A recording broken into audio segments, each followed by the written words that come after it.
sabi po ng isang quotation?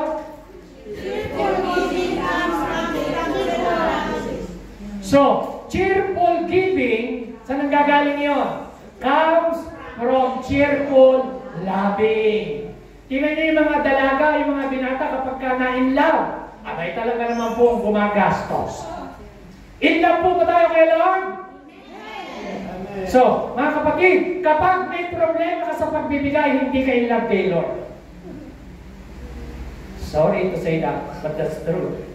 Kasi po, cheerful giving comes from cheerful loving. Dahil buong alam niya pagka mahal mo talaga si Lord, eh yung lahat galing sa Panginoon eh. Inaisip niyo ba yun? Yung kaligtasan mo, kay nino galing? Sagot! Kay nino galing ang lakas?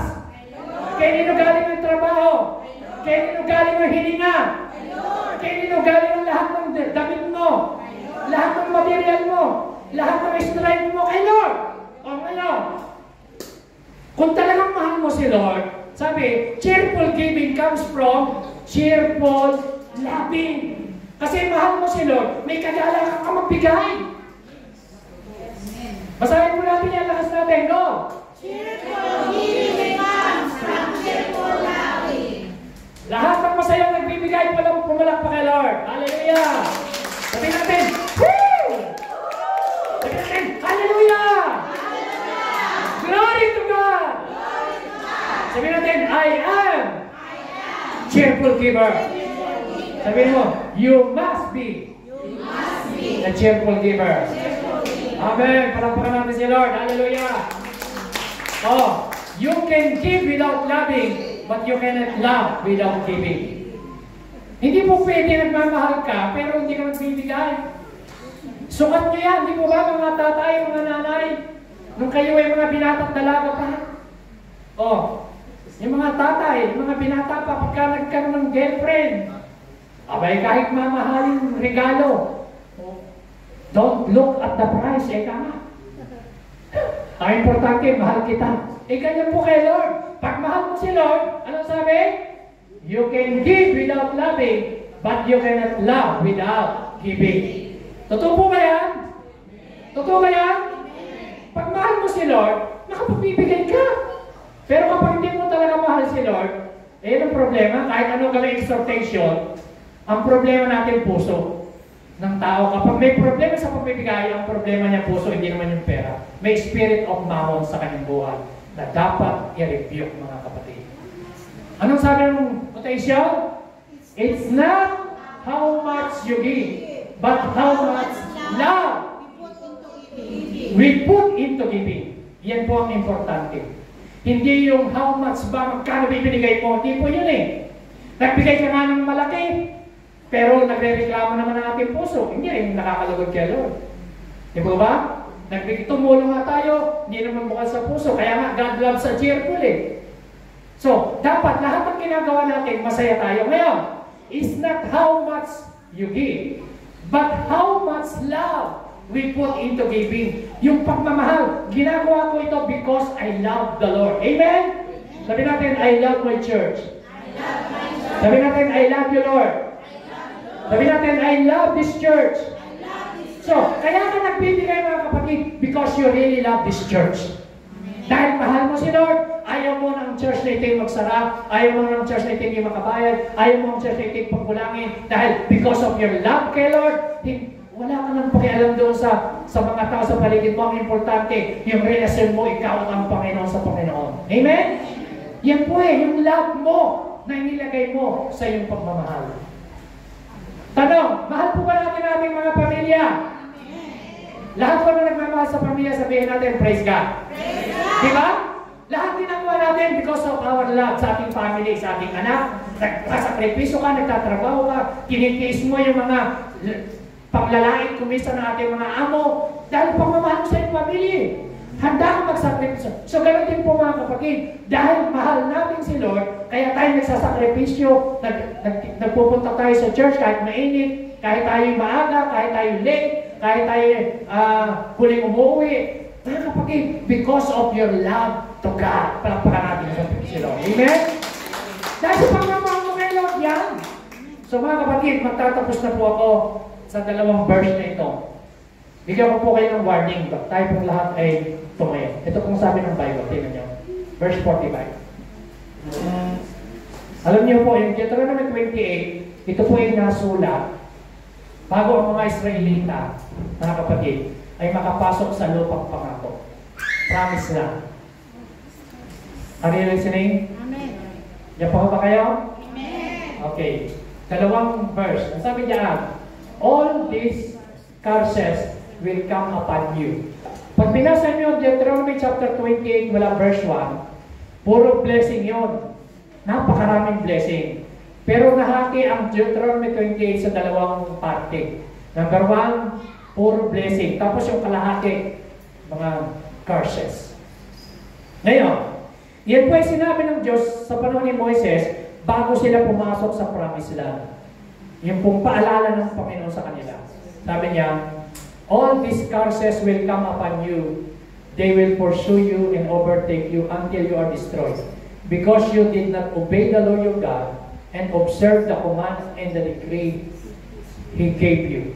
Sabi niya sa mga Israelita, dahil hindi niyo sinunod ang utos ng Lord, dahil hindi kayo nag-observe, mawawasa kayo.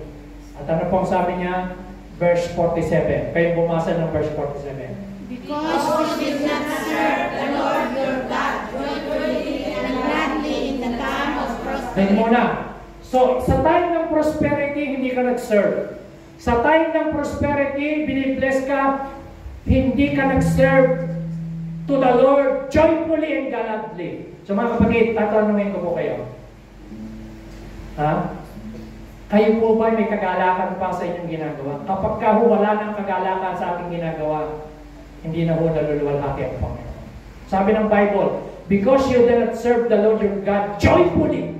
So hindi lang ho sapat yung nagsiserve ko, Lord, dapat may kagalakan ka. Dapat may gladly in the time of prosperity. Sa panahon mayroon kang sweldo, walang sweldo, may trabaho, walang trabaho.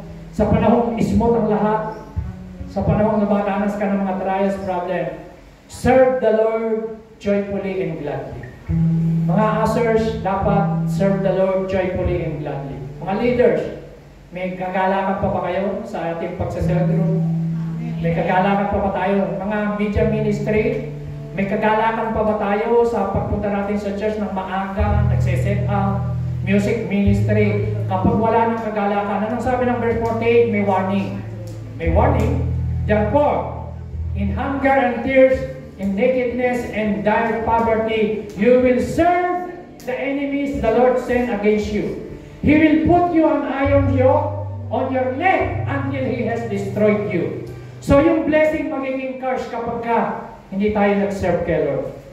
Tandaan nyo, blessing is a blessing.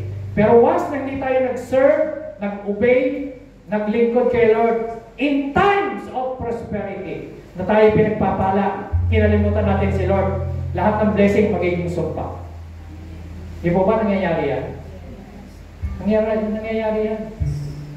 Yung blessing na wala, yung blessing naging curse.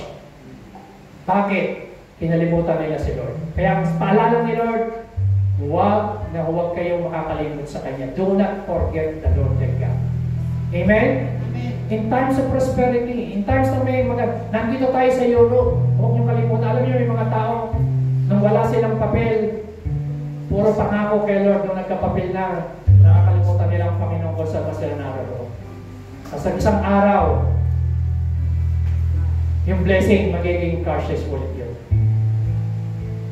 Yan po ang sinasabi ng Bible. So kaya sabi ng Bible, yan, because you did not obey the Lord, you did not serve the Lord, ano mangyayari? In times of prosperity, darating yung poverty, darating yung kahirapan, darating yung kakulangan, darating yung pagwawasak, pagsubok. So mga kapatid, kaya ho, serve the Lord joyfully, gladly in the time of prosperity. Amen? So yan po ang paalala ko po sa inyo, sa bawat isa sa atin. Huwag natin, mga nanay na naglilingkod sa inyong mga asawa, may kagalakan pa ba kayo? May pagluto ang inyong asawa? Ministry yan. Serve the Lord. lahat ng ating mga ginagawa, serve the Lord. Huwag mong tingnan yung katabi mo diyan. Ha? Lahat tayo, di ba, mga kapatid? Ministry yan eh. Amen. Dapat habang nagigisa ka pa ng sibuyas, hindi yung naiiyak ka palaki. Dapat serve the Lord. Amen? Tandaan niyo po, ang pagluluto, pagtatrabaho sa bahay, paglalaba, ministry yan. Pagtatrabaho sa church, sa anak, ministry yan. Lahat ng ginagawa natin, yung pagtatrabaho natin sa ating mga trabaho sa bahay, restaurant, ministry yan. So ito po ang nasasabihin ko sa inyo. Pag nasa church, ibigay nyo 100% nyo sa church.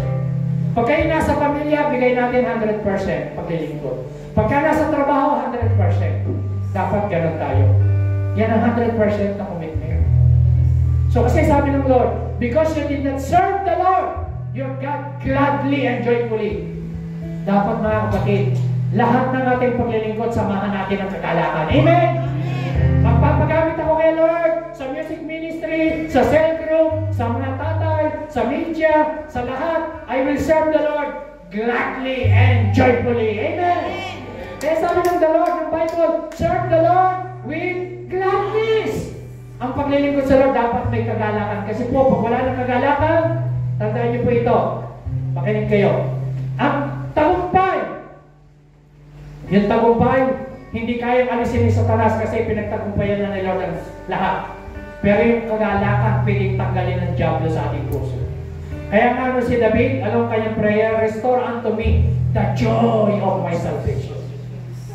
Amen? Ang nawawala yung kagalakan. Kapag wala na yung kagalakan sa inyong puso, sa lahat ng inyong ginagawa, sa prayer, kagalakan sa pagbabasa, kagalakan sa pagbibigay, kagalakan sa paglilingkod, kagalakan sa ministry, manalangin po tayo. Kaya ang mga kamukha ni David, restore unto me, Lord, the joy of my salvation. Tayo po ay umawit sa Panginoon at tayo manalangin. Close your eyes.